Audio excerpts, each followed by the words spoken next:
కూల్చివేతలు తెలంగాణ వ్యాప్తంగా వివాదాస్పదంగా మారింది. హైదరాబాద్ లో హైడ్రా బాధితులు రోజు రోజుకు పెరిగిపోతున్నారు. పెద్దోళ్ల జోలికి వెళ్లకుండా పేదల నివాసాలను మాత్రమే కూల్చివేస్తున్నారని ప్రతిపక్షాలు ఆగ్రహం వ్యక్తం చేస్తున్నాయి.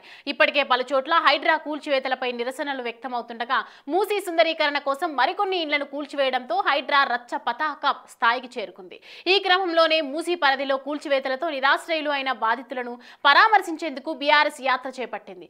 గోదావరి నీళ్లేమో కానీ ప్రజల రక్తం పారుతున్నది అంటూ హరీష్ రావు హైడ్రా కూల్చివేతలపై తీవ్ర స్థాయిలో ఆగ్రహం వ్యక్తం చేశారు. ఈ క్రమంలోనే హైడ్రా కూల్చివేతలు రేవంత్ సర్కారును ఇరుకున పెట్టే విధంగా ఉన్నాయని, కూల్చివేతలపై వెనక్కి తగ్గాలని అభిప్రాయం వినిపిస్తోంది.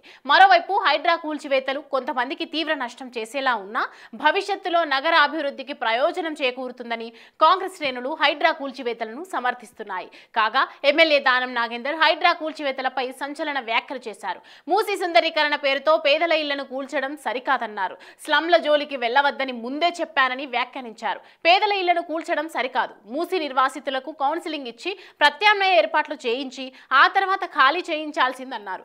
ఎప్పుడో నిర్ణయించిన బఫర్ జోన్ FTL పరిధిలో ఇప్పుడు ఎలాంటి ఇబ్బంది లేదు. ఇళ్లకు రెడ్ మార్క్ వేయడం తొందరపాటు చర్యేనని దానం వ్యాఖ్యానించడం చర్చనీయాంశం అవుతుంది. దీనిపై ఇతర కాంగ్రెస్ నేతలు ఏ విధంగా స్పందిస్తారో చూడాలి.